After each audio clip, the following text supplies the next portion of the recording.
Welcome, everybody. God is great. The world is divine. Good to be with you. Welcome, welcome, welcome. Okay.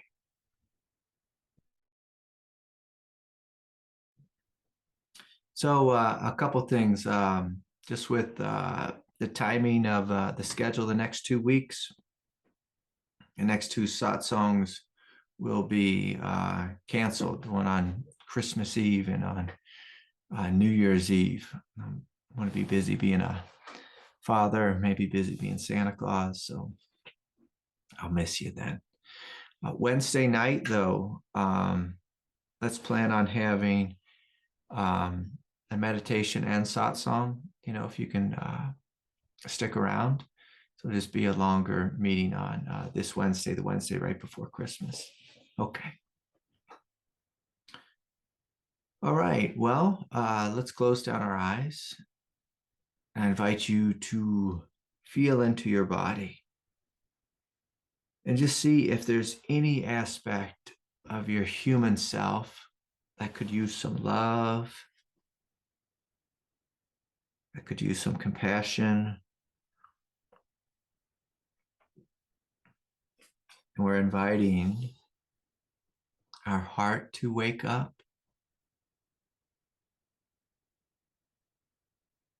and to soften and respond with love and compassion to whatever it is that's here that may be failing us. We invite and call forward the grace of God. This holiday season, we call forward the energy of the Christ to come and awaken. Awaken. And Christ consciousness, of course, is something we join with. It is your fundamental sense of aliveness, goodness. And it's a goodness that shines throughout all of creation. It's not something that's just unique to a fellow called Jesus of Nazareth. The Christ is the very energy that animates your heart, that animates your being. The innocence and the purity that I see shining out of your eyes. What do you see when you look to the eyes of a child, a baby? And perhaps your neighbors, if your heart is open. And so we're just breathing and we're arriving here and acknowledging we are divine beings. I am divine, you are divine, the world is divine.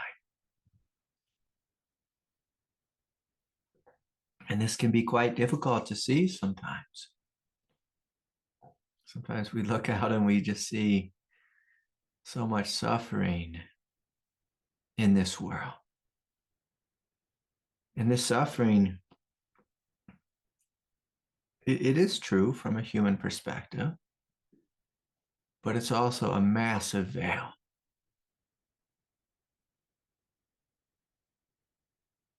A massive veil, and I would invite you to step into something deeper than just the fearful egoic nature.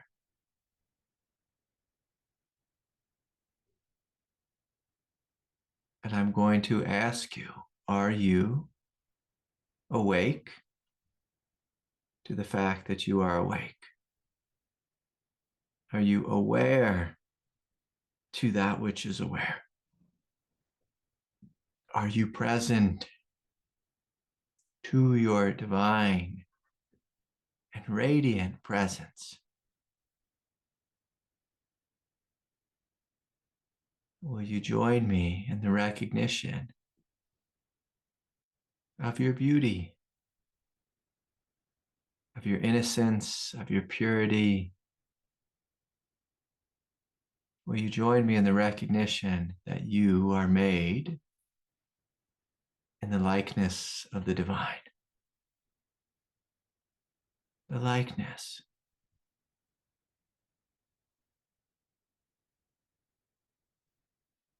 And so let us together smile at this recognition that the second coming of the Christ is you waking up to the highest nature of your heart, the truth of your heart, the glory of your heart.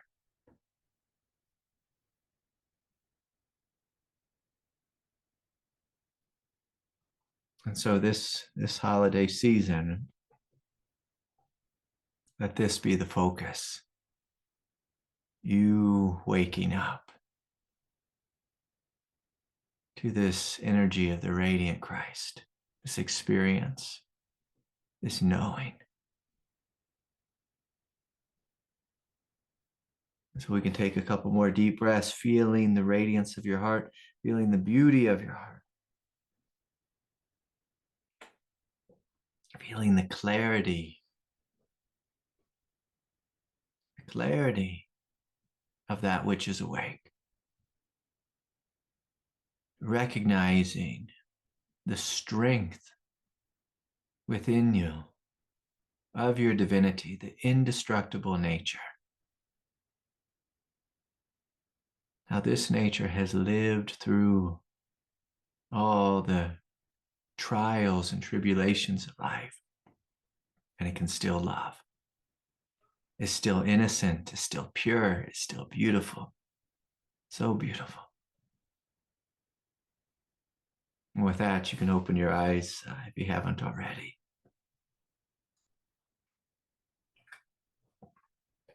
You know, about 2 hours ago, I was at a little girl's birthday party. I was taking my daughter, and I was at the ice rink. And, you know, when you're around a bunch of little kids, like, you see such purity, such innocence. And these kids were homeschooled kids too. And so they're like extra innocent, you know, when they're young and they haven't been exposed to like the chaos of public school. It's really sweet, you know, because their minds just haven't been filled. You know, they haven't been beat up on the playground. They're just such innocent little kids. And so, you know, we had this birthday party at the ice rink, and, you know, one of the little girls is like, I want to go ice skate. And I was like, all right, you know, do you know how to ice skate? And she just like looked at me with these eyes like that were saying, I want to go ice skate. But she didn't even know how to answer the question. Does she know how? She's like, what does that mean? Do I know how? Like, she didn't even know that she didn't know how. And I took her out there and I held her hand, and right away I was like, oh boy, like, oh boy. You know, she was just falling every way, and I was kind of, you know, holding her up with her hand. And I was like, okay, all right, we're going to try something different. And they have these things, which I have my mother with me too. And she said, it's like a walker for old people, but it's, you know, it's like this plastic, you know, it's like a square, but it's only a 3-sided square, and you put yourself in it and you kind of hold and you push, and it's just a lot easier. You're not falling down because you have something to hold on to. And so I got one of these walkers for ice skating, you know, for this little girl. And, you know, I took her out there, and I was kind of pushing the walker, and she was holding on, and her feet were just slipping all over the place. And that's what life is like here on planet Earth sometimes. Like, we can't really find our footing at times. And then, you know, we grow a little bit, and we gain some strength, we gain some clarity, we develop some skills here on planet Earth, and then we find our footing. And then we're skating along, you know, gracefully. And then, you know, sometimes life is like hockey. Someone comes up from behind and trips us, you know, just trips us. And we go smack. We hit the ground. We hit the ground. And the energy of the Christ is that thing which is awake before you're smacked, during being smacked, and after being smacked, after being knocked down by life. It's the energy that gets up again. That can get up again and actually can get up and forgive the lunatic who tripped you. Forgive that one who hurt you, that one who broke your heart, that one who maliciously came after you. And sometimes life is like that. Like, there's people who literally maliciously come after us. They certainly maliciously came after Jesus of Nazareth. Like, they didn't know what to do with this fella. And his teaching was, forgive them, Father, for they know not what they've done. They know not what they've done. They know not what they do. Jesus would look out at the people torturing him. And with a Christ-like vision, he could see that it wasn't personal. He could see that these people were deluded, incredibly deluded. Incredibly deluded. I read this thing on the news, and like at this day and age, I hate the news. Because like at least a quarter of the time, the news is just straight wrong, and or they're lying to you, or they have a massive bias about whose fault it is. But I read this story and it came out today. I wish it was wrong, but it said that this was some Israeli soldiers, and they were over in Palestine, and 3 people came out of a building with a white flag. And the 3 people were hostages that the Israeli soldiers were trying to go get and liberate and bring them back home. And apparently they came out of the building, and again, I just hate to say this is the truth, but just let's roll with it, that these 3 came out, and the soldiers who were there to bring them home just shot them. Like, just shot them, shot their own people. And like, if we really step back and we stay in the truth, everyone is our people. Everyone is our people. That's what the Christ teaches us, that we don't need to shoot, we don't need to kill. But as human beings, we were given this very faulty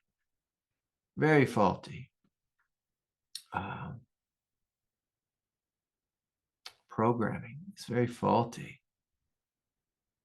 Egoic nervous system, a fight or flight system. And I tell you, it's like when you put a gun in a hand of people who are scared. Like when you're scared, you're always kind of like squeezing, and you don't want to put a gun in the hand of people, who are scared. It'd be nice if no one had guns in their hands, but, I don't think our world is there just yet. But, if we have a gun, a thing that goes bang when you squeeze it, and if you have a nervous system that contracts, that's not a good combination. It's not a good combination. And whether it's, a police officer, that's just like, overly scared and just shooting people because they're so scared. Or whether we're at war and we're shooting each other in friendly fire. It's like when we live here on planet Earth, if we're going to live in a sane way, we have to find a way to love the places inside that are scared. We have to find a way to soothe the places that are terrified. If we haven't figured out how to soothe basically like the amygdala, like part of our brain, the fight or flight response. If we haven't found out how to soothe that part of ourselves and trained ourselves in relaxing and being able to be awake and aware and seeing clearly, we will never be awake and aware if our nervous system is firing and we are just reacting, just constantly reacting to that story of danger. We have to have some level of mindfulness that sees that, oh, I have a nervous system that's out of control, that can't see clearly. And look, my friend, my fellow human being, maybe they're not my friend.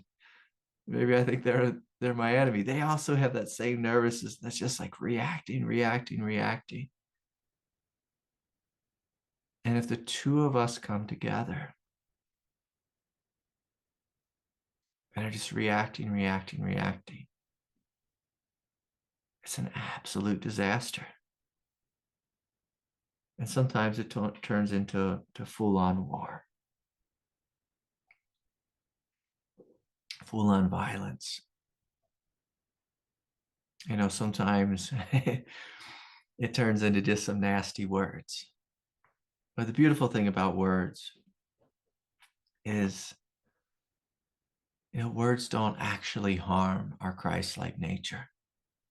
So if someone gives you an earful and tells you how wrong you are, how you let them down and ruin their day or whatever it is, your Christ-like nature, it doesn't have to be moved by that. It doesn't have to go into a sense of guardedness and defendedness and attacking them back. I have one of these minds that moves very slowly. When someone attacks me, like I'm not busy thinking of the ways to attack them back. It takes me a long time to just be like, okay, what's going on? What are they saying? And that's helped me a lot, in certain situations. It's just to be able to receive, what the person's saying. And if I can stay in that role of receiving, I can reflect, say, okay, maybe there's some truth here. Maybe it's 100% true that I'm completely and totally wrong. A total failure as a human being. Maybe it's 80% true. Maybe it's 10% true. Maybe it's 3% true. Maybe I see that, oh, this person is just projecting all over me. But before I react, if I stay in the place of the Christ, I can see, oh my God, they are projecting because they are suffering, because they are not connected to their highest truth. And so this week for many of us, we are going home, we're going back to be with our friends and our family. And we're having lots of interactions with our family. And for many of us, we get stuck in a sense of reactivity, like a teenage reactivity, because our parents hurt us so much. We're going to be around our brothers and sisters, and we just revert to that old consciousness. And the great challenge, if we are going home, is, can you be awake to the fact that you are awake? Can you choose to stay awake when the old friends and family treat you the way they've always treated you? Whether it's like a child or whether it's like we're 14 or whatever it is. I found myself the other night, I think it was Friday night, I got invited to a Christmas party. And I have some pretty rough friends, and then some new friends were coming, and I hung out with these folks, and it was almost like being in high school again, college again. It was like, oh my Lord, it was a disaster in so many ways. I mean, it was beautiful, because we were up on this side of a mountain and we could see, the stars, just that went on forever. That's the reality. And there was, we were up in the snow, like way up in the mountains by the ski resort. And, we had a fire, and that was, beautiful to see the radiance of the fire. But then, some people do this thing where they say, okay, I'm at a Christmas party, and so I'm going to start drinking. And some people don't know that they can stop drinking. Some people don't know they can say no. Some people forget, when they get in the bar context, and they got out this thing, we were at one of these ski bars, and it was hilarious. They got out, it's like a ski with a bunch of holes drilled into it. And so like one long ski, and a bunch of people sitting along the bar. And at each seat, there's a hole drilled, and then there's a shot glass in it. And they're like, Craig, come on, come on. And I'm just like, hell no. Hell no, you're not going to get me to be doing shots at the bar. Like, one, I'm the designated driver, two, I don't drink. But, anyways, I'll smile and I'll cheer and I'm going to drive your butt home. I'll pick you up off the floor. And there were some folks I had to, literally pick up off the floor. And it's just a crazy experience being human. It's a crazy experience. And most of us here, like in this Sangha, like we live in a way that's almost like very monastic, that we've dedicated our life to the divine. But we don't live in a monastery. Like we live in this crazy world. We live in a world where we engage with people who maybe they aren't practicing, maybe they aren't consciously on the spiritual path. Now, of course, like when we step way back and we look out at life, we can see clearly that all of life is divine and that God is omnipresent. We see the divine everywhere. But sometimes when we get in situations like with our parents, if our parents are still alive, or, our brothers, our sisters, our cousins, whoever it is, our exes,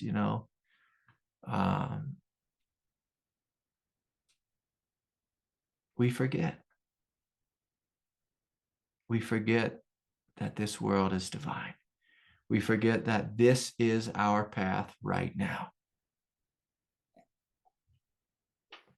When I was at this birthday party, one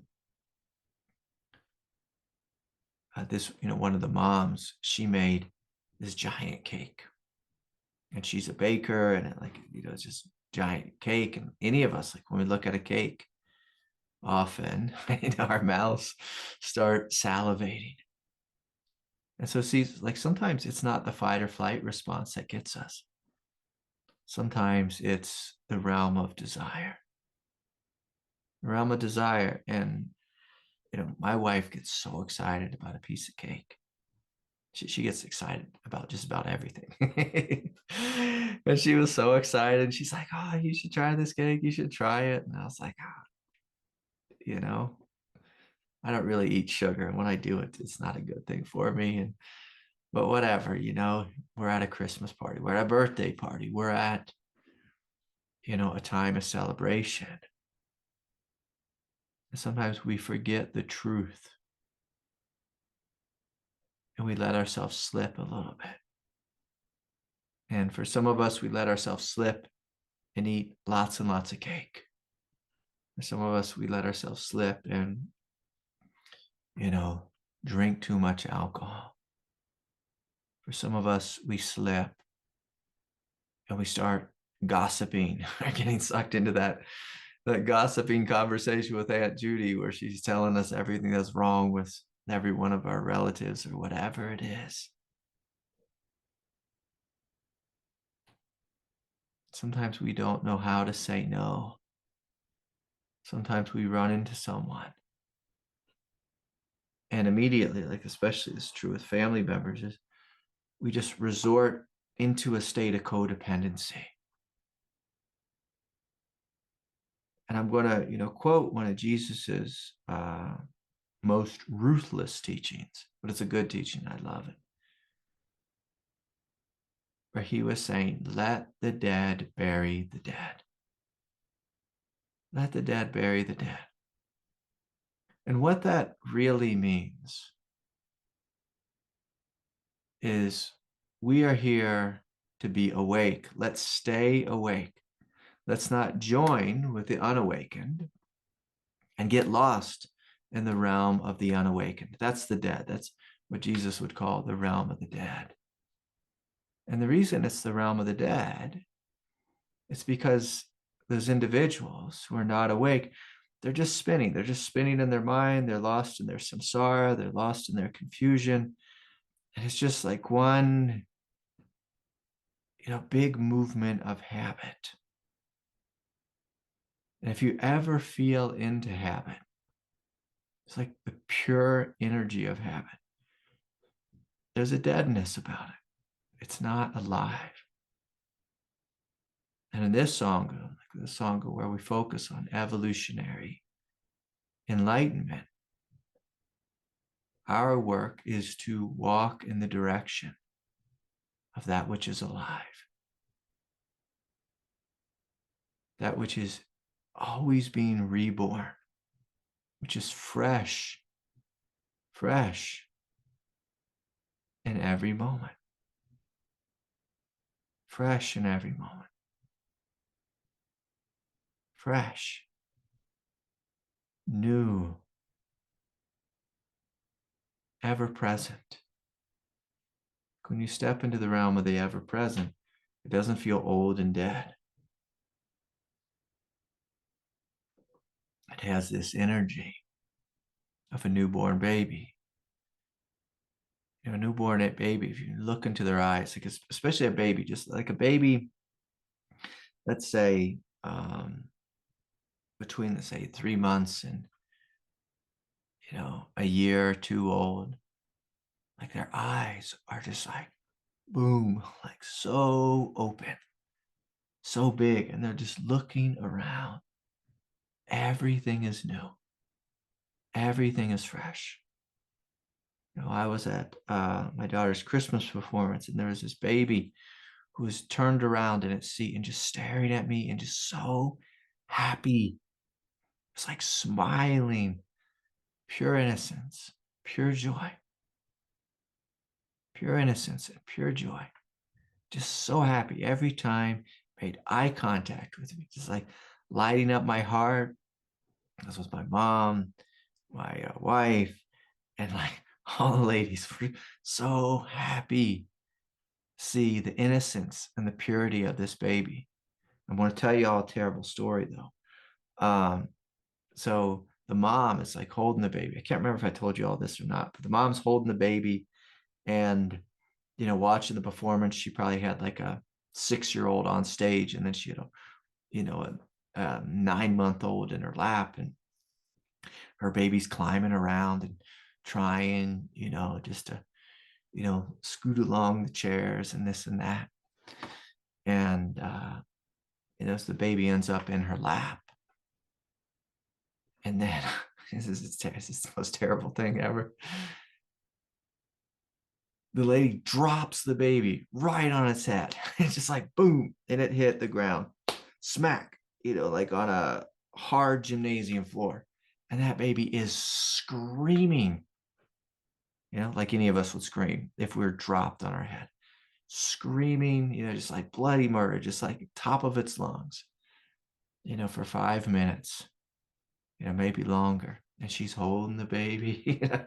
Most people would have picked up that baby, taken it out, but she just held the baby while just screamed and screamed. My heart, my empathetic heart. This is where when your heart is joins with all of the world and you feel everything arising within you, this is a terrible moment because I wanted to scream. I was like, oh my God, you dropped that baby. I want to take that baby from you. Like, You're not allowed to hold that baby, but she's the mom and she's rubbing its back and she's breathing into him. Oh boy, that baby is having a hard time. And then 10 minutes later, that baby is back, climbing on the chairs again, looking at me and smiling. Biggest smile. The biggest smile. And I'm in my head like, oh my God, is that child okay? Is that child okay? But in reality, the child was smiling. This is the real resiliency of the Christ, the resiliency of our soul. This is the resiliency of our divine nature. And if we fast forward like throughout this little girl's life, she's going to fall again and again and again. Again and again and again. She's going to get hurt. She's going to get beat up in this world. And the child, just like each of us have been beat up in this world.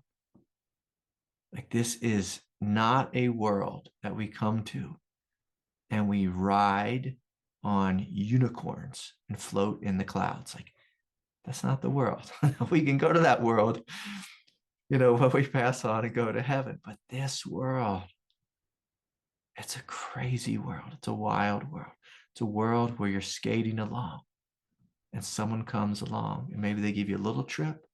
Sometimes they come along and they just knock you like right into the glass. It's a crazy world we live in. And one of the most beautiful teachings of the Christ was the teaching on being strong.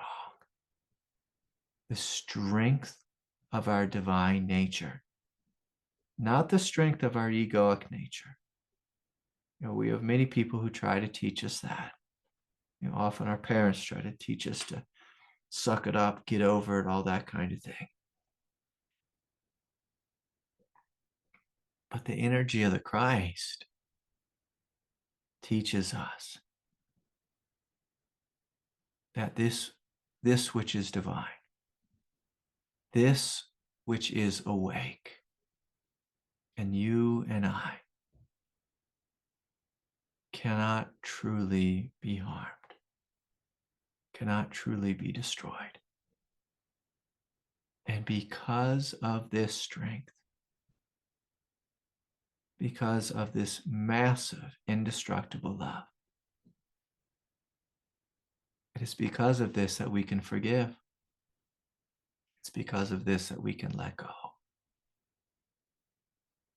It's because of this that we can say, forgive them, Father, for they know not what they do. Now, if we have a different mantra in our mind, like, I'm going to fucking kill him. Like if we have that as our mantra, I'm going to make him pay. That means we're not in our Christ consciousness. That means we are in our old habitual egoic programming. You hurt me, and now I'm going to hurt you. You come after me, I'm coming after you. And there's, for a lot of us, like there's a very addictive quality of the egoic nature that just loves to fight. It loves to fight. It loves to make someone pay. And it can show up like, maybe we're more advanced than that, but maybe for us, it just shows up in a little way. We send someone an email. We tell them play by play how they are doing life wrong. Play by play why their politics are the wrong politics. They're not woke like we are. They're a racist, or they're this, or they're that, or they're, something or another. Like we might give it to them play by play why they're wrong. And, in the realm of divinity, if we're going to, play the sin game, I don't like that word sin because it's so much baggage with it. But the delusion game is like for spiritual people, oftentimes it's righteousness. I know the best way. I know how you should be.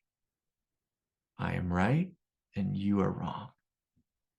And let me send you a long email while you're wrong.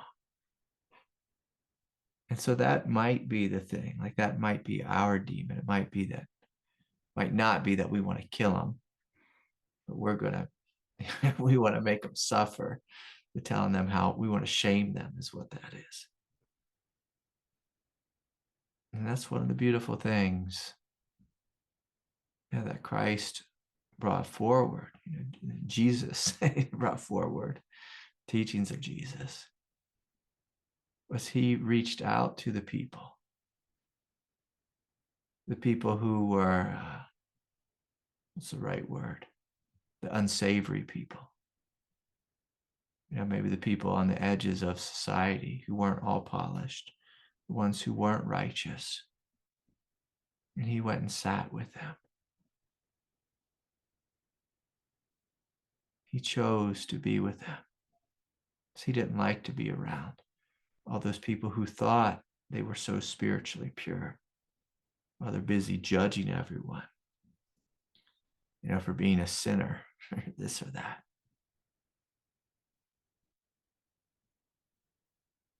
And so when we truly step into the energy of the Christ,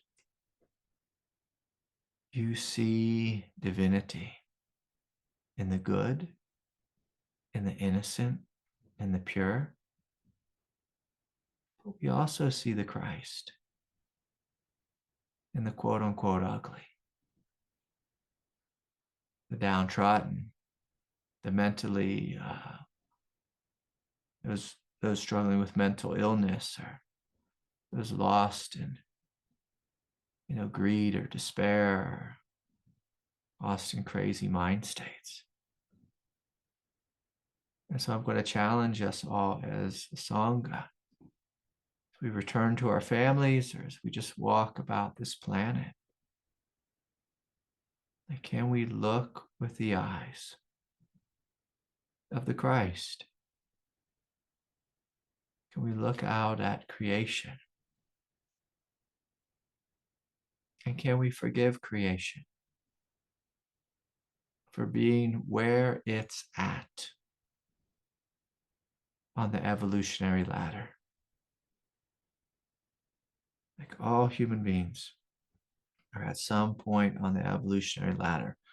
Most of us are not living saints. Like, most of us, we have our own issues, our own growth. And there's this beautiful thing that happens, that the more we are awake and aware to our confusion, our projections, like how we project onto the world. When we are awake and aware to our wound and to our shadow, we can see very clearly, I am suffering. I get confused. Like I got confused today, the silliest way. I wanted to please my wife. And so I ate some cake that I shouldn't have. I just had one bite, but it's just enough to just like totally mess up my nervous system. It's like, I knew better. It's like, my God, if I can get confused, by trying to please my wife, or trying to eat a little cake, it's like, we can all get confused. Like, what if something bigger comes along? What if something bigger comes along?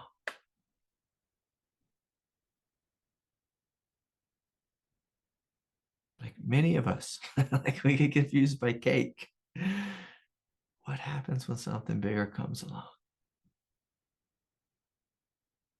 And we're probably going to get confused again. So the energy of the Christ can forgive ourselves for being human. And we can also forgive another for being human, for being confused like us.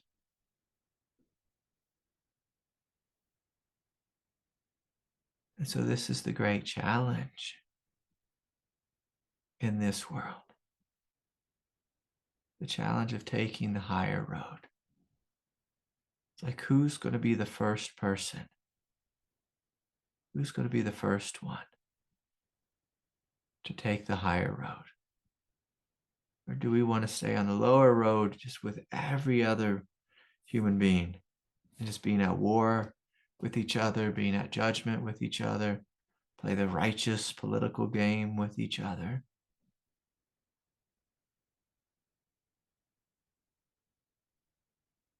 Canceling this person and that person for the very things that we do all the time.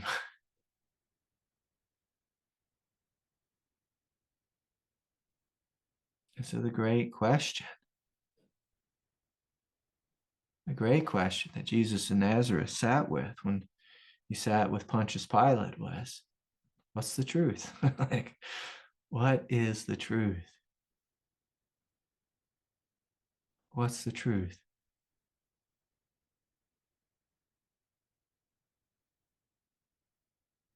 And Jesus, he gave his life to the truth. He didn't say, well, I didn't really say that I was the Son of God or whatever. He didn't backtrack. He said, no, like I'm the Son of God.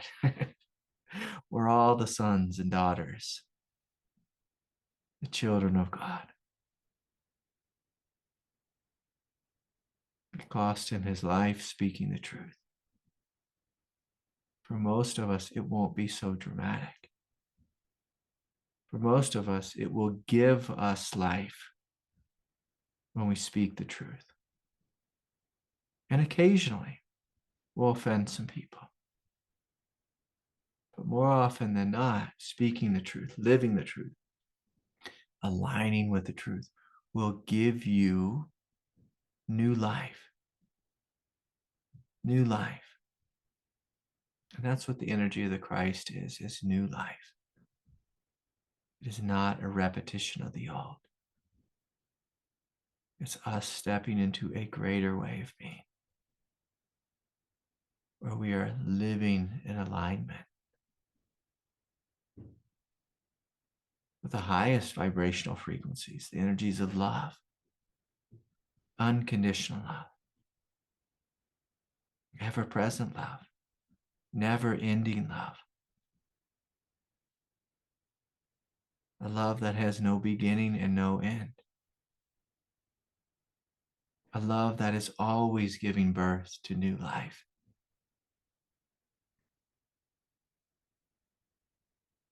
And so often we think of the spiritual path as a path of sacrifice. And it does feel like that to the degree that we're rooted in our egoic nature. But once we've kind of gotten over the hump of our egoic nature, after we've gotten out of the grip of our egoic nature, we see, oh my Lord, it is so much easier to live in the truth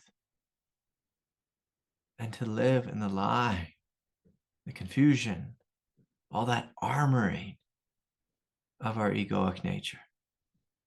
So much easier. So much easier.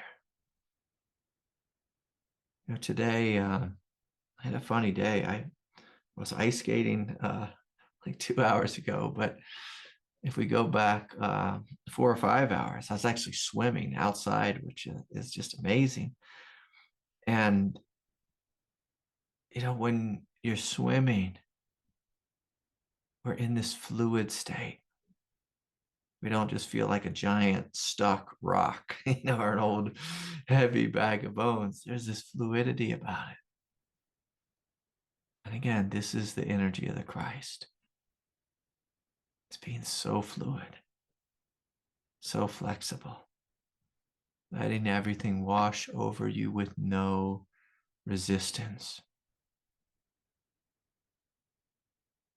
So many of us forget that resistance comes from us holding on, from us wanting to guard and defend and to fight with.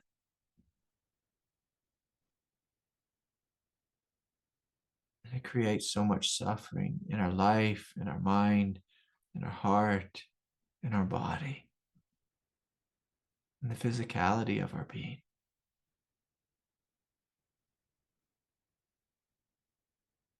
And there's great freedom and being fluid, being flexible.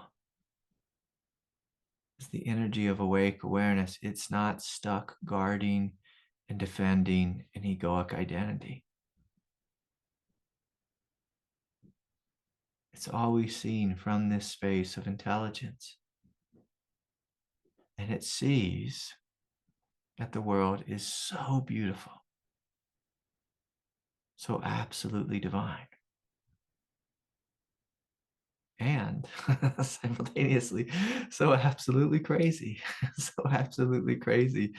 And it is such a bizarre paradox, such a bizarre paradox. And I'm going to encourage each of us, like this is going to be a little bit of homework for us to play with. Each night before we go to bed, I invite you to reflect on the absolute beauty of this world. The absolute beauty. Absolute beauty. And to reflect on the insanity of this world. And I invite you to smile a little bit, to smile at some of the insane thoughts that arose in your consciousness, or that arose in the consciousness of another or someone you are dealing with. You know, when I went to the hot springs today, you know, I checked myself in. I told the lady my name and, you know, I have a pass and, you know, and she said, sure, go on in.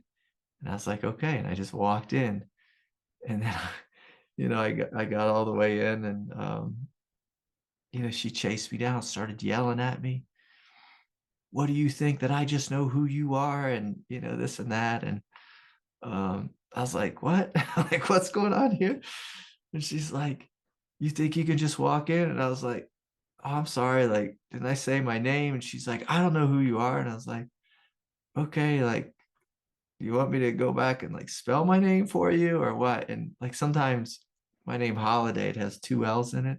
So they can't always find me in the computer.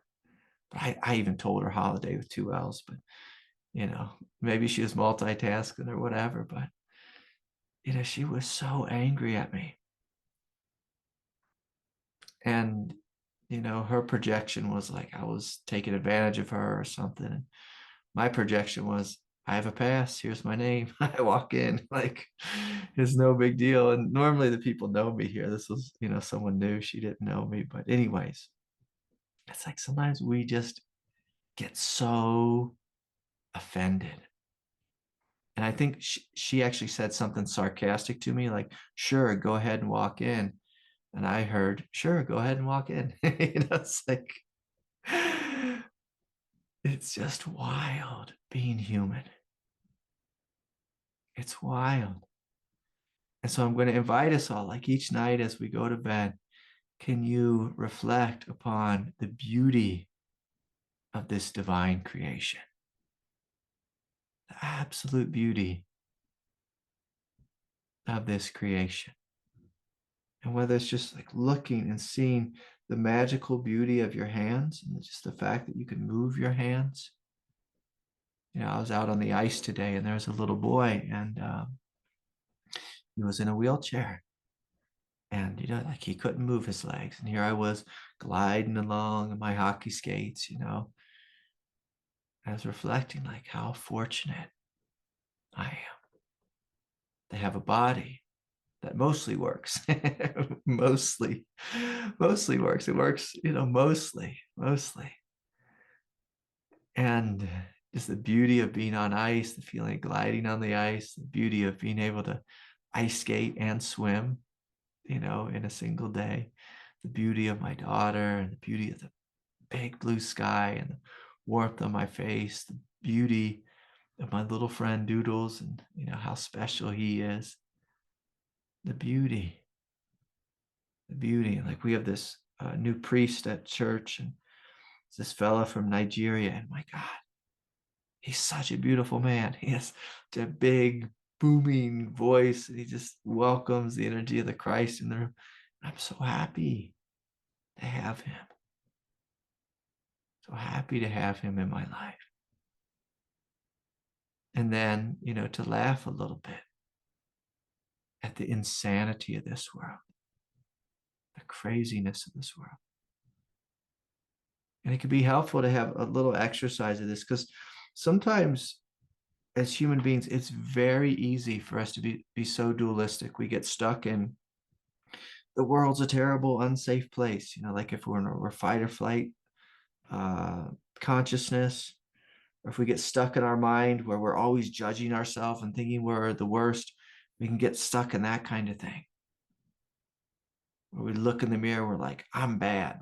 Like, I'm bad.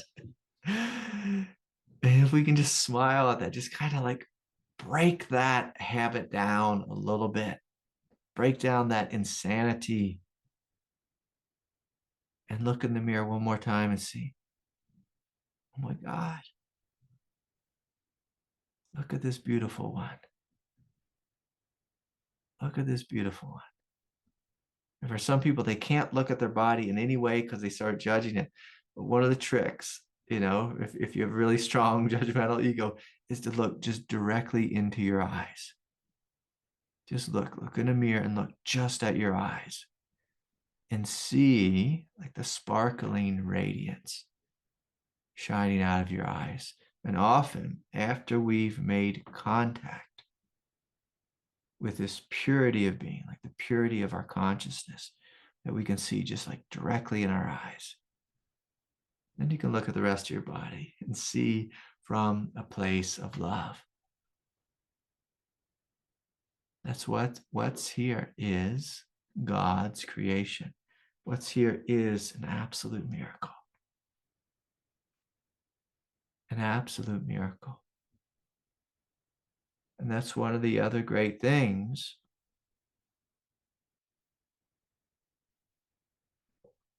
that our friend, Jesus of Nazareth was here to teach us, was that God is miraculous.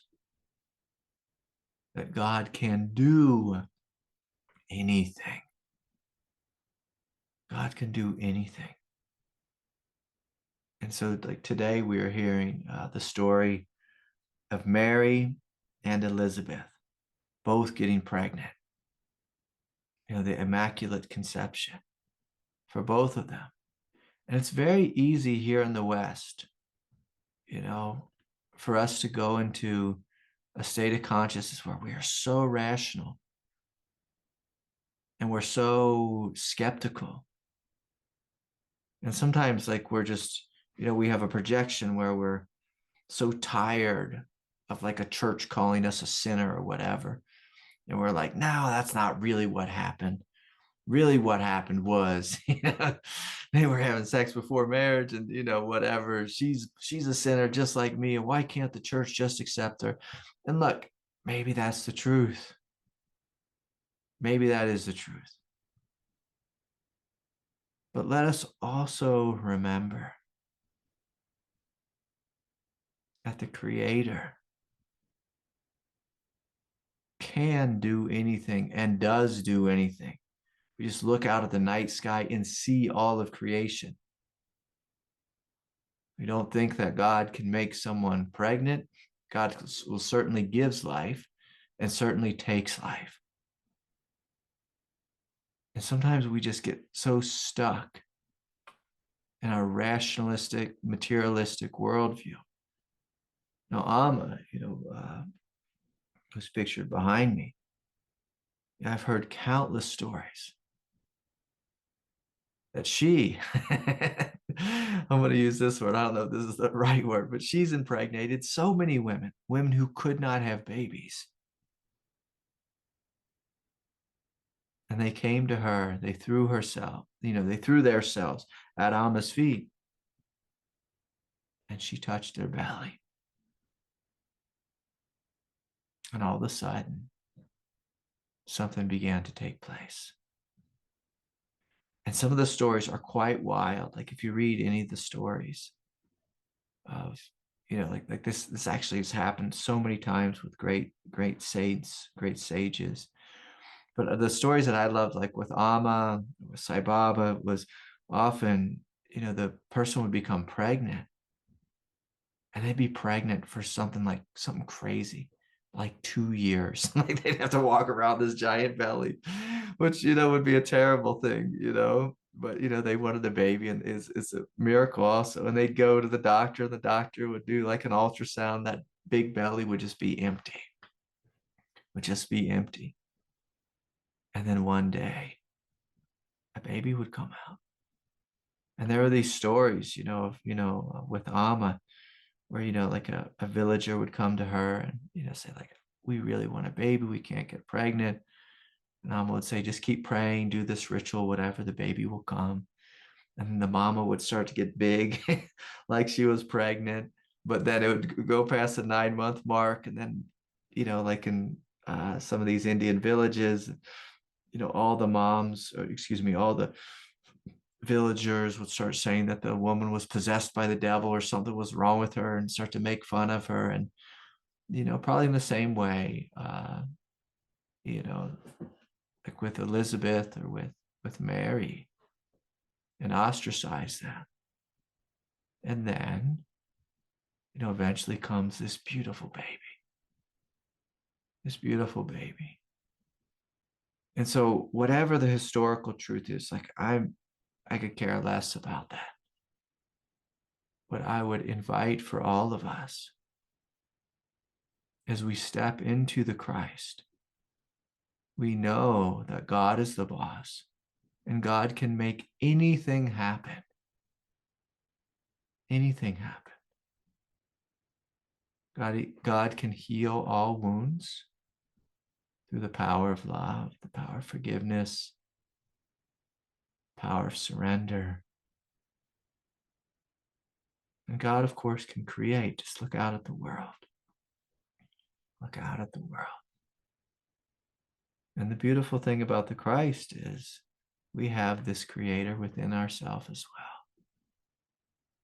We can create a universe of love. Or we can choose to be unconscious and create a universe that's just repeating what we're doing right now. How about some more wars? How about some more violence, some more confusion, some more division? We can create that. We can create continual self-hatred. Or we could create great unconditional love and forgiveness to ourselves, for ourselves, and then eventually give this gift to the world.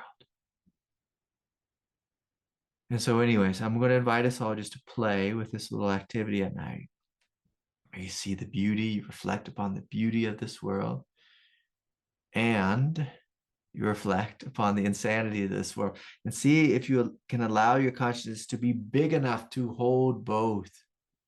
It's actually a developmental step in the realm of awakening, is to be able to see the big picture and to hold them both. To hold them both. Because so often we just get in this dualistic thought of, I'm awake and everything is good until something bad happens. Then I'm not awake and everything is bad. It's like, let's be done with that dance. Like this song, this is the fully human, fully divine song. Let us see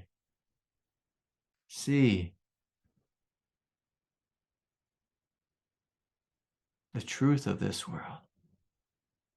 It's such a beautiful world.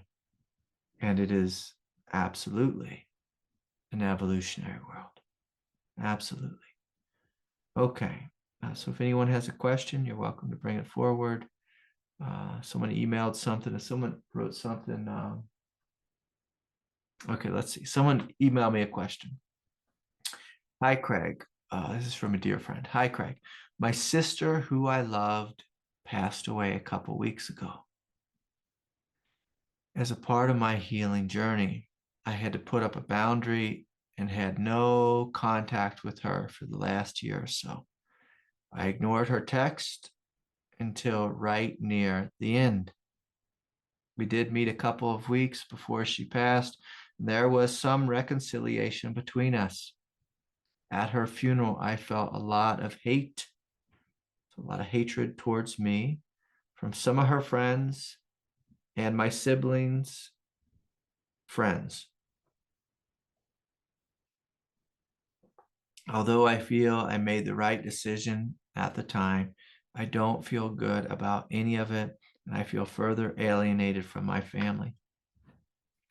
How does one deal with this kind of situation on the path and trust you're doing the right thing? Yeah. And just to give everyone a little bit of background context, like sometimes we have someone in our life who's abusive, or let's say vicious or malicious. And so our friend here who wrote in the question, they were dealing with a family member who they loved, a sibling who they loved. This is his sister. And his sister really hurt him a lot of his life. In fact, like a lot of times, if we are a vicious individual, if we hate and terrorize our brothers and sisters, like that's actually the energy of cancer that can create, cancer within us. We might die of that cancer if we hold on to hatred.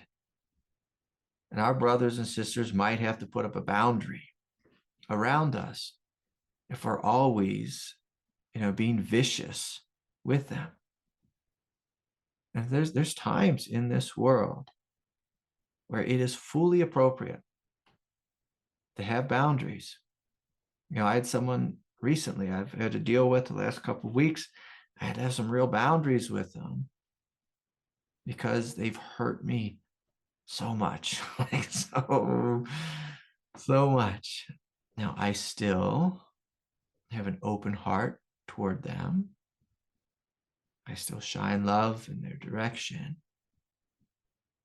But as human beings, like this is this paradox of seeing the divinity in all beings and also knowing I need to have some boundaries.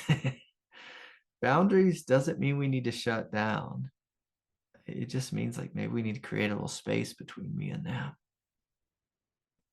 And especially if someone's like really hard with you, difficult, it can be very appropriate.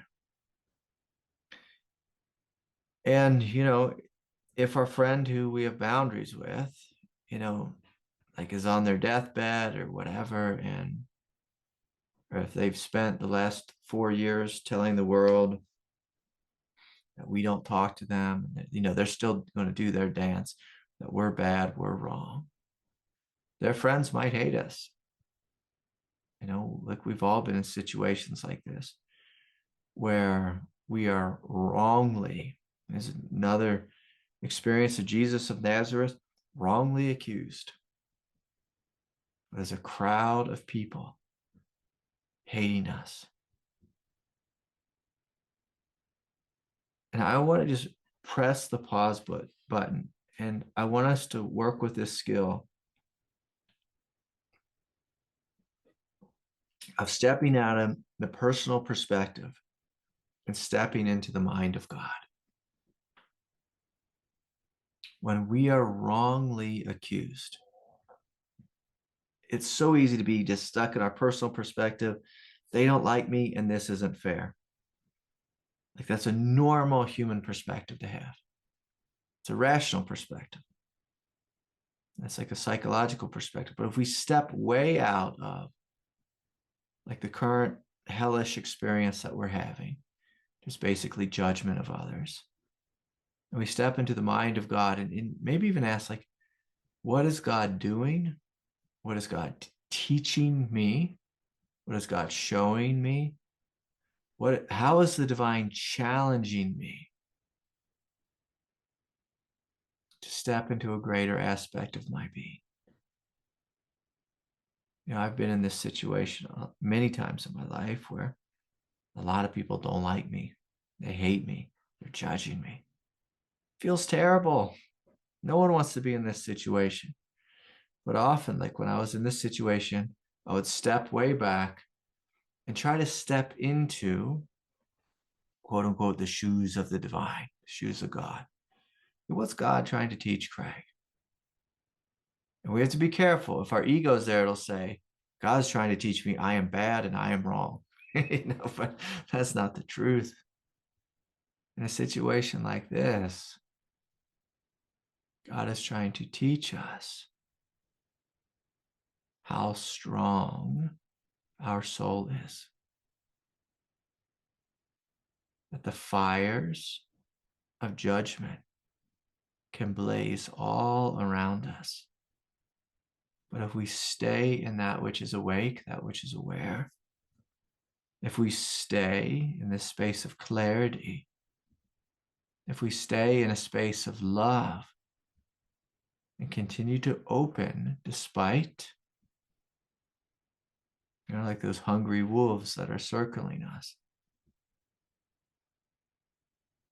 we begin to recognize the energy of the Christ within us.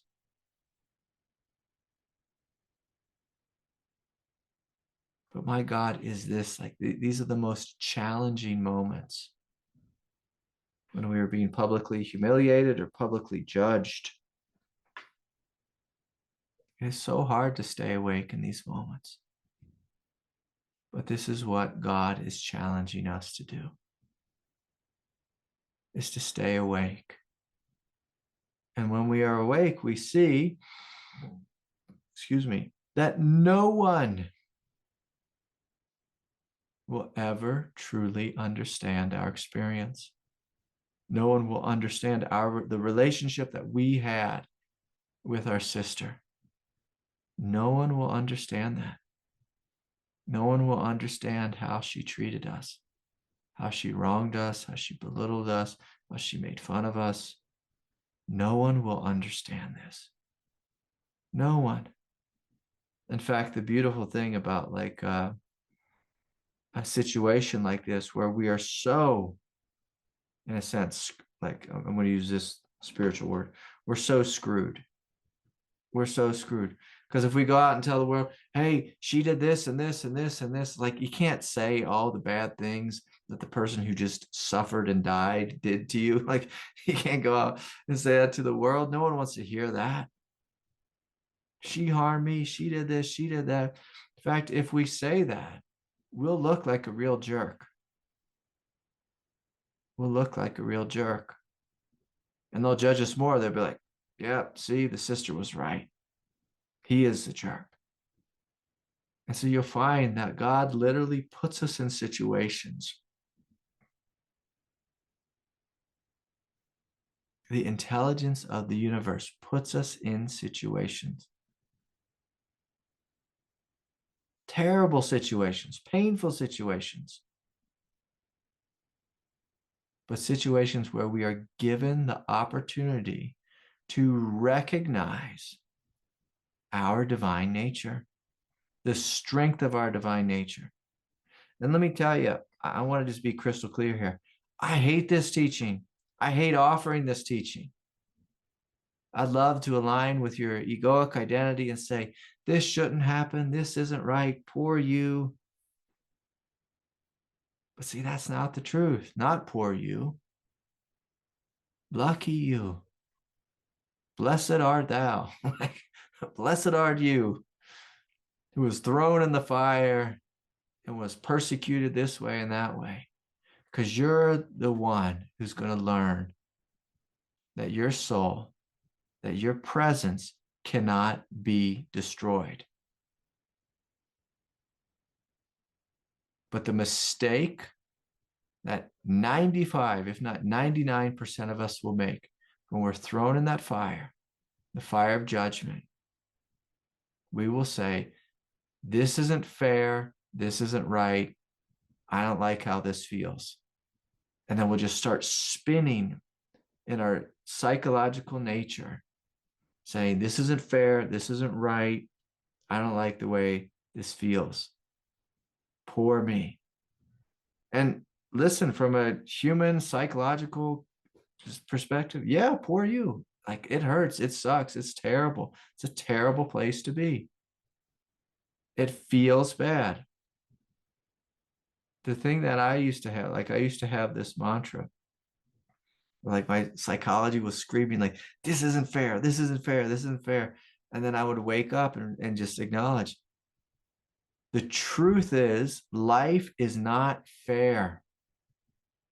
There's nothing fair about this world. Nothing. That's the truth.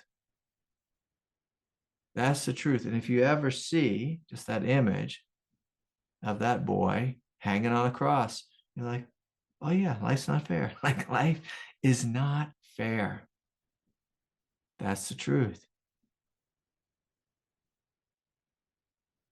But if you look deeper into the eyes, into the heart of the one who was hanging on that cross, you'll see he also didn't die. His presence, his essence lives on. Lives on. The truth of his essence lives on. Lives on. And I can remember I was young. I was maybe 19 or 20 years old, and I was, somewhere in Guatemala on a mountainside, side of a volcano. And I myself was really sick. And I myself was facing death.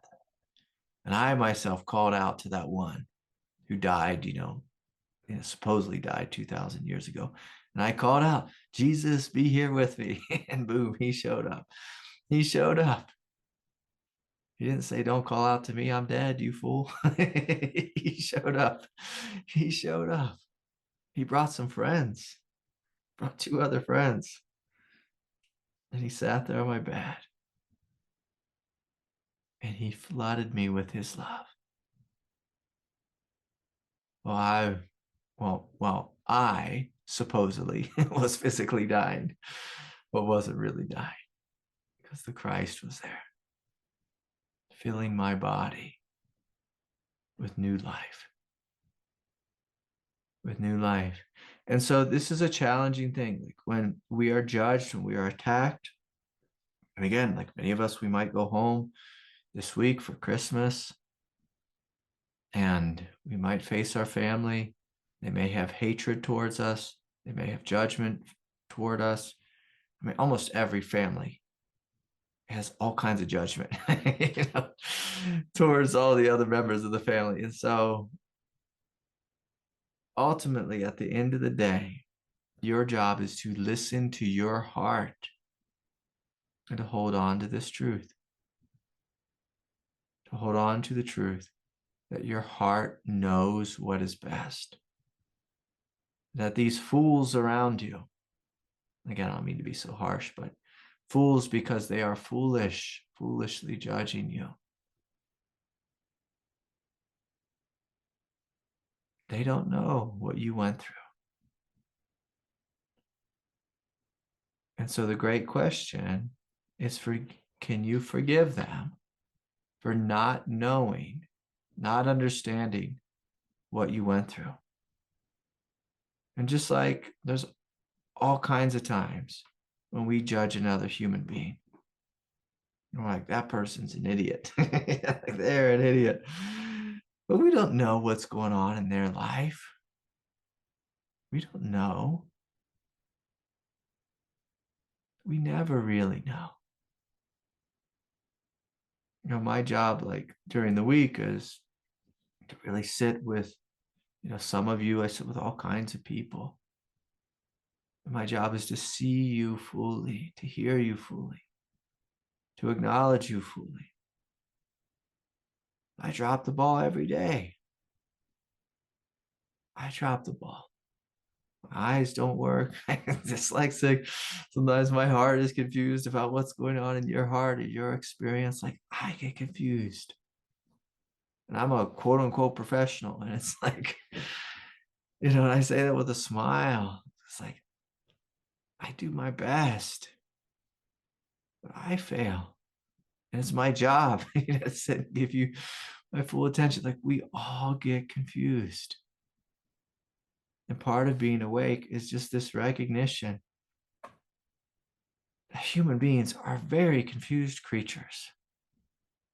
Very confused creatures. Very confused.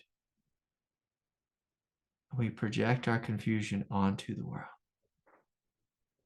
Today I opened the door, like we were all going out ice skating.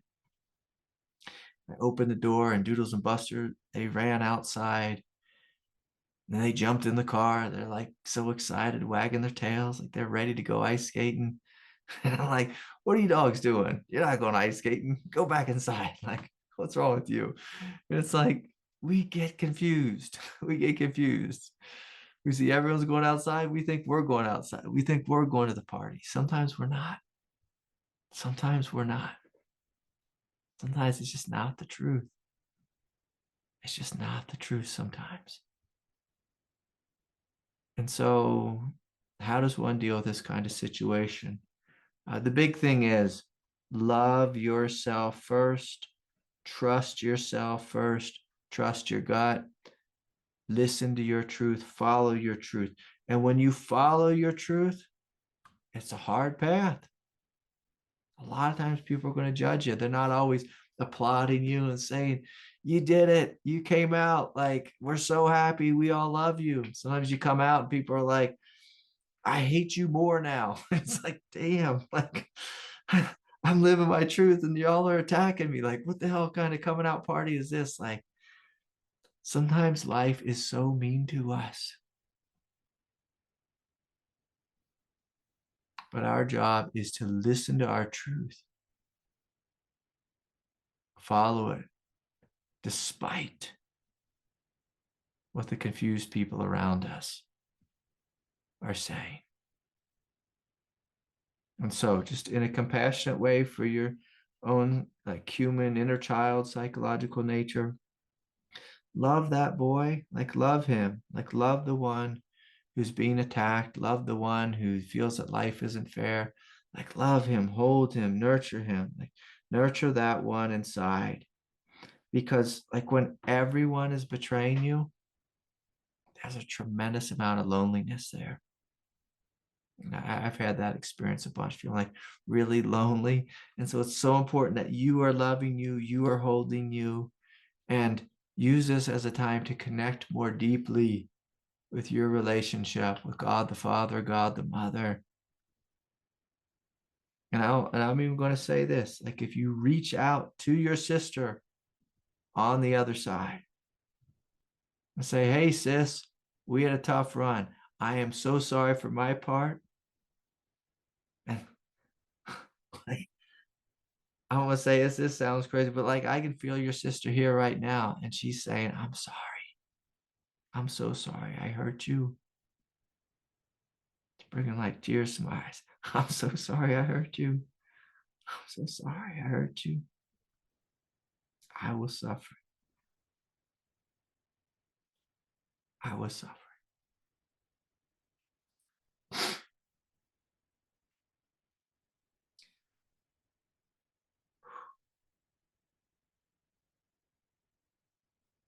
Sometimes the people on the other side come to me and mess me up, so I'm going to unhook from her. But reach out. She wants to talk to you. She wants to say hi. And even though I'm just talking to one person, I'm talking to all of you. If there was someone in your family, someone close to you, who's made it to the other side, and if you miss them, if things were, if the person left planet Earth and their relationship was rough or estranged or however you say it, talk to them. Talk to God, talk to them. They'll be happy. They'll be so happy. So often the people on the other side, they miss us. They miss us. They would love to say hi. And there's this real beautiful thing, like one of the gifts of going to heaven. But when we die, so much of this human baggage, it's like it just can't fit through the portal into heaven. And so it just gets dropped. It gets dropped. And like when you see the soul of your sister or brother, father, mother on the other side, a lot of times we don't recognize them because they are so full of light. And like a lot of times what we knew was the heaviness. And the heaviness isn't them. Heaviness is just their conditioning. So when we see him on the other side, like, don't be surprised if you're like, oh my God, you're an angel. And here I thought you were the devil. Here I thought you were the devil. And when we're open, we start to see, like when we're truly open and when we have worked with this energy of forgiveness, we see that no one's the devil and everyone's an angel. But on planet Earth, sometimes they're a drunk angel. And that makes things a little bit difficult because they're drunk. Maybe we're a little bit drunk. Maybe they're really drunk. We're really drunk. Like, who knows? But like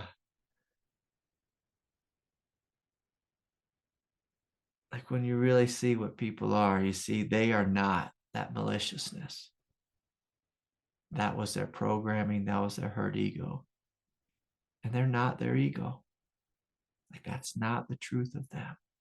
Just like it's not the truth of you. So anyways, be real kind to yourself, be gentle with yourself, love yourself. And here's the thing, don't think too much all the time that everyone's after me, everyone's judging me, everyone thinks I'm bad. Sometimes we spin stories in our head and make things a heck of a lot worse. I encourage you, just like when people are coming after you, they're confused. I've been confused. I'm just going to be here with my heart, and I'm not going to think what other people are thinking about me.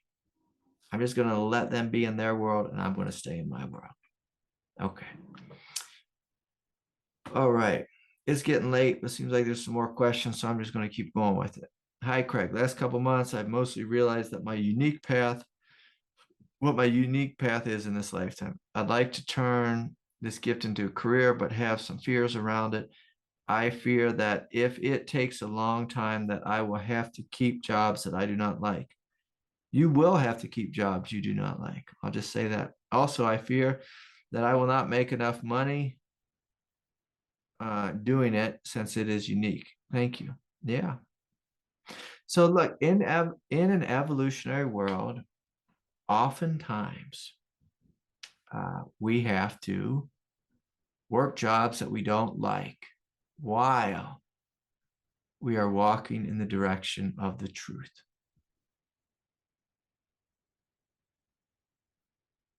Like, it's just something. It's just like if you want to be a doctor, like one of the jobs you have to have is you have to go to all kinds of schooling, and there might be all kinds of schooling that you hate.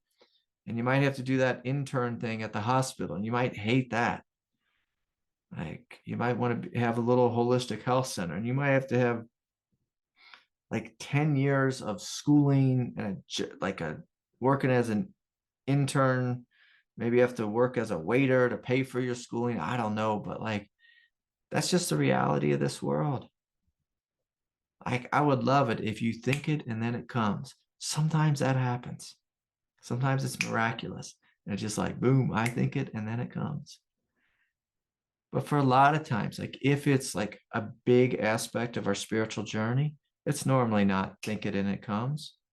It's think it 10,000 times while God is challenging you to see if you believe in your gift.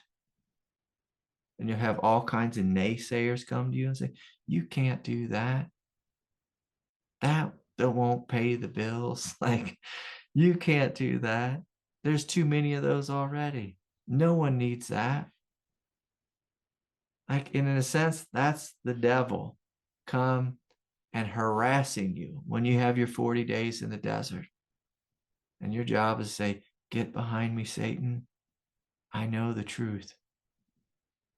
And we have to always remember our gift is actually God's gift. And God supports her gifts because her gifts are actually her desires. They're like seeds of God's desire that she planted in you. Our job is to water those seeds, to nourish them, to support them, to believe in them. Okay? I went and saw Santa yesterday. He asked me if I wanted to sit on his lap. I didn't sit on his lap, but I sat next to him. And when I was there with Santa, you know, one of the other people in line, you know, who had their children there too, had a picture of Santa Claus, and it said, "Don't stop believing." And so, Kyle, this is your job. Don't stop believing in your gift. Your job is to fully believe in your gift and fully believe in God's power to support your gift. And then some insider knowledge is it's God's job to challenge your gift. And through the challenging of your gift, it makes you really strong. It makes you really strong. Like right now, you know, Kyle, you know this. I'm a blue belt in Brazilian Jiu-Jitsu. First, it's a white belt. And when you're challenged repeatedly as a white belt and you keep showing up, then you become a blue belt. And as you're challenged repeatedly as a blue belt, you actually actualize the blue belt. And when you get good at it, you know, God's going to challenge you to be the purple belt, and then the brown belt, and the black belt. It's like, but through being challenged, that makes me really strong and skilled. And God is going to challenge you and ask you, do you truly believe in your gift? Because if you're going to do the thing you want to do,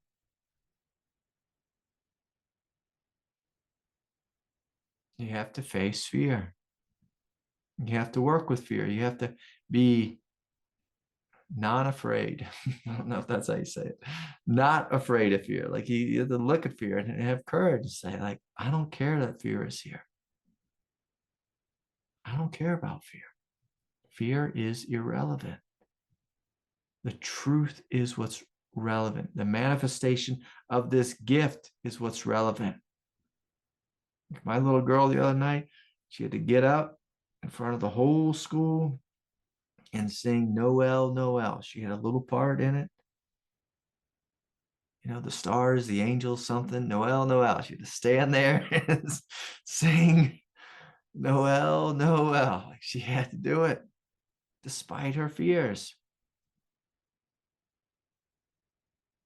You know, she didn't say, oh, no, I'm not going to get in front of that microphone. She had to walk up to it, face her shyness and her timidness and her fears, look out at all those silly adults in the audience and all her friends behind her and sing Noel, Noel. Like we too have to stand in front of that microphone. And I encourage you to grab a hold of it, own that thing. Sing your truth, speak your truth, dance your truth, live your truth. And tell fear, get behind me, Satan. Get behind me. I don't need you. I don't need you. Okay. All right. There's 2 hands raised. Let's see if I can get these. Okay, let's hear from Aaron. Hey, Greg. Hey, good to see you. Hey, good to see you too. Hi, everyone. Okay. So Thomas Hugel. I've been listening I've to his met teaching Thomas for a before. year. Yeah. God, I think he's wonderful. Anyway, something has clicked in recently. I'd like to reflect it to you and get your sense of it.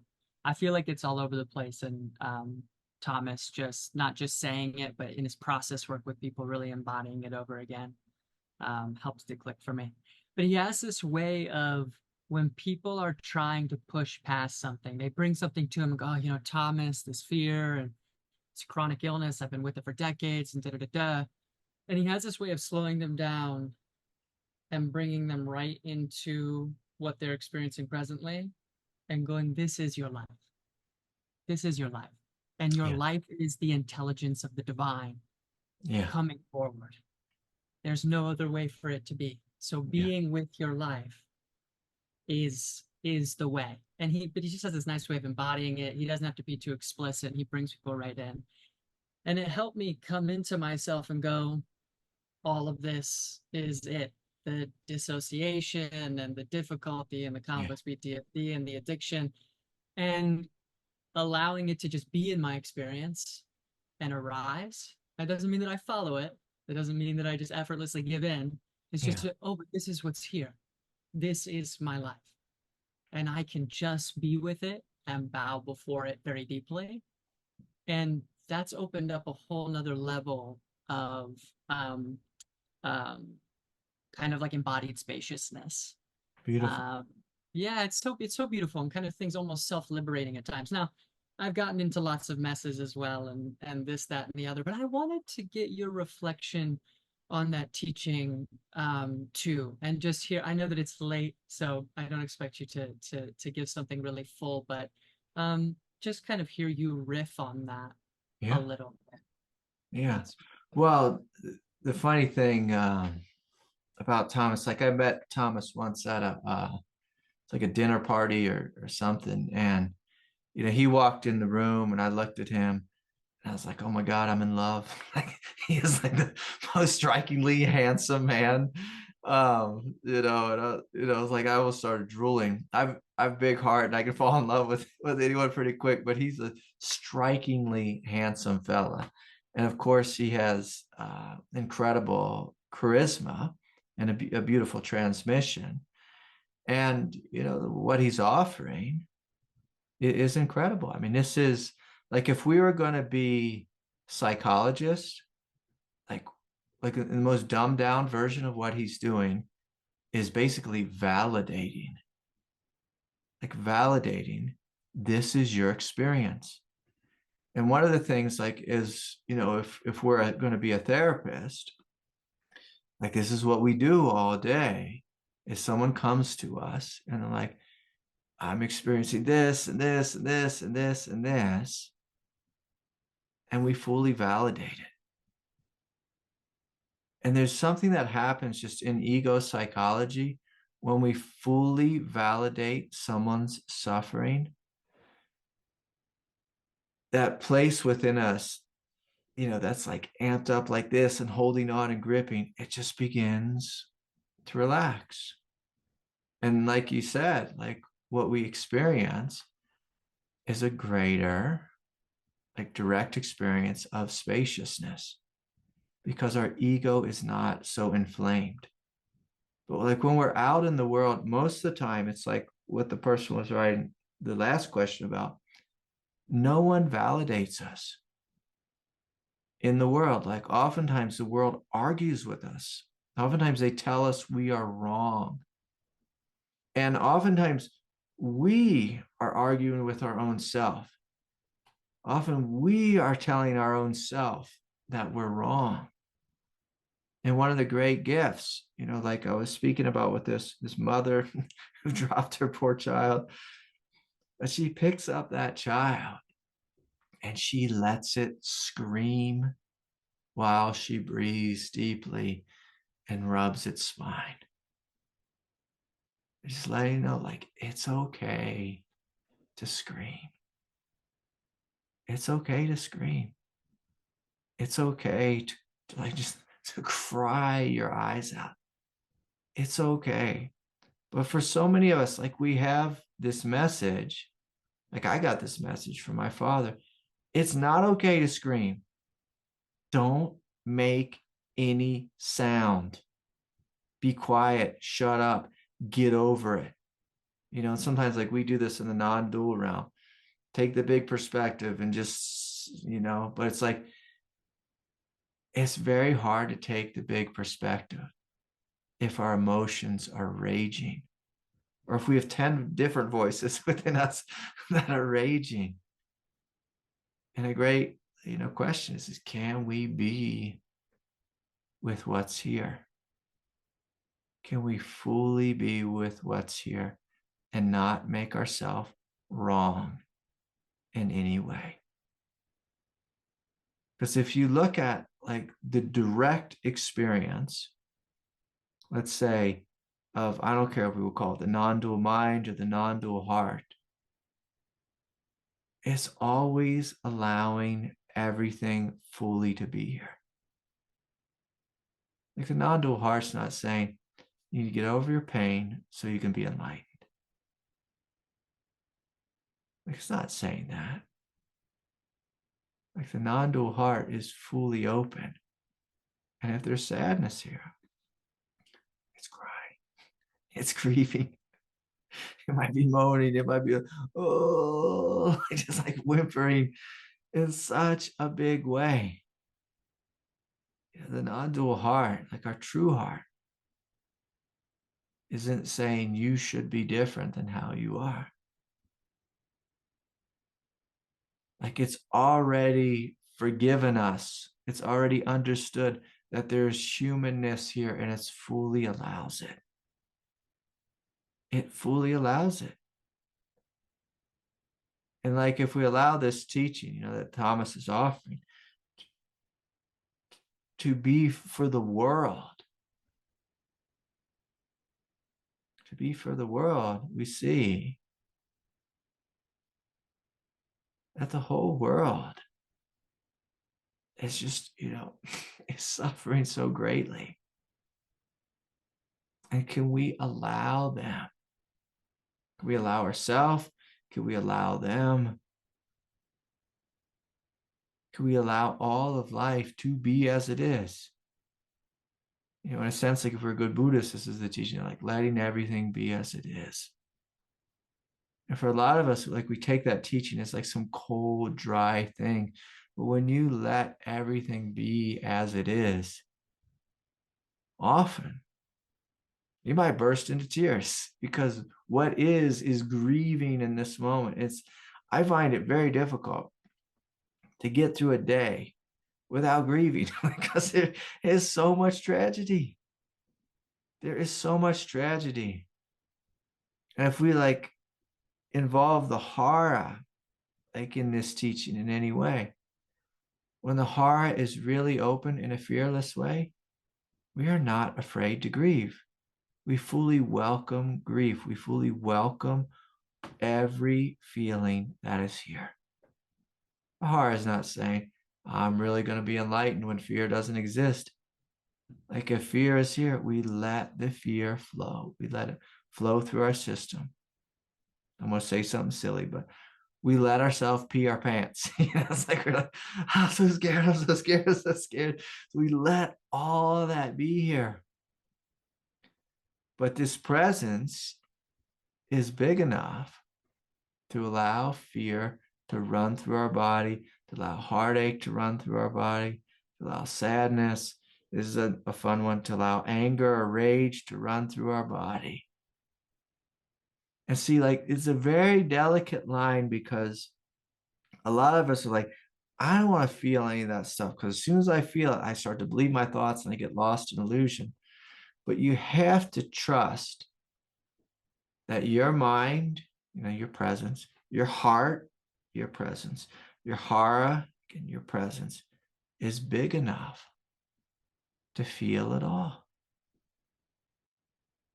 And what Thomas is saying, like, if you just give it, give it an opportunity and try it, you start to realize, oh, my heart is big enough to experience all the things that I don't want to feel, that I haven't wanted to feel.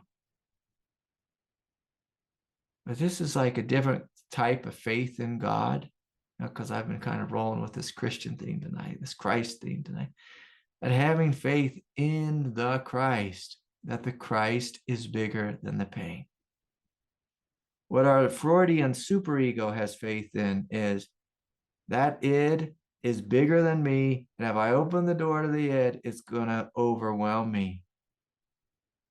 But what we're doing, what Thomas is inviting you to do, is to call the bluff of the id and see, how big is my presence? Like, what if I step into my presence and feel what's here? Is my presence actually overwhelmed? Like, is it? Like, my ego might be overwhelmed. I might cry. Like, my body might be overwhelmed. I might grieve profusely. But is this essence that I am actually overwhelmed? And again, like this is one of those shifts in identity where you start to see, like, what am I? Am I my presence? Am I this essence? Am I this space in which all my crazy thoughts arise, all my painful emotions and addictive nature? Like, am I the space? Or am I the thoughts? And the invitation here is to be the space.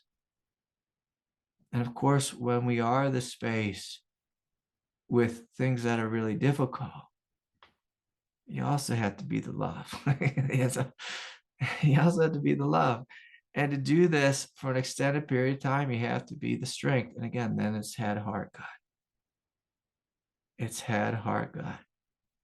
And when we start to play with being open in this way, and we begin to experience it, you know, I hate this metaphor, but I'm going to use it like that muscle grows, like the muscle of being awake grows. And we start to see, I don't have to shut down. I never had to shut down. In fact, when you do shut down, it feels like hell. Shutting down feels worse than feeling all the terrible pain that we've buried within us. It feels worse. It feels like a hell realm. And so you start to see, like, when we first do this often, it's like when we first are present, it's like, there's so much pain there. When we're really present, this is why people aren't present through extended periods of time. Because, like, oh my God, there's this part of me, the addicted part. And then there's a part that wants to shut up, and there's a part that wants to hurry up and get over it. But can I be with all of them and love them to the death? And loving them is just being there, just being the space. And like the great cosmic joke, after you do this for a while, you realize, damn it, I am the space. I've always been the space. I've always been this thing. I have always been this thing. I've always been it. Like, that's the cosmic joke. It's like, I've always been this. I've always been this.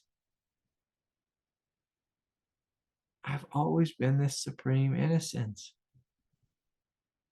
And for some reason, I thought I had to shut down and stuff things in my body. Why? Like, why? I don't need to do that. I don't need to do it. And the beautiful thing is when you do this with yourself, it makes it so much easier to be with others. So much easier to be with others. Even if they're having a terrible time, even if they're quote unquote a toxic person or having toxic emotions or toxic this or toxic, it's just like, this space is big enough for the toxicity of this world. But we have to know that with ourselves first. And it's like, this person wrote that question about people are judging me and the family. Our ego is always judging ourselves all the time. All the time. So much violence inside. And when we start to just open to that violence, we begin to grieve and let go. And we begin to wake up and realize this is not the way. This is not the way. And then that place inside that was being violent, it wakes up and realizes, yeah, this is not the way. This is not the way. This is not the way. Love is the way. It's always been the way. Always is the way. It's just like, I'm in love with love. How could I ever not want to love, be what it is that I am.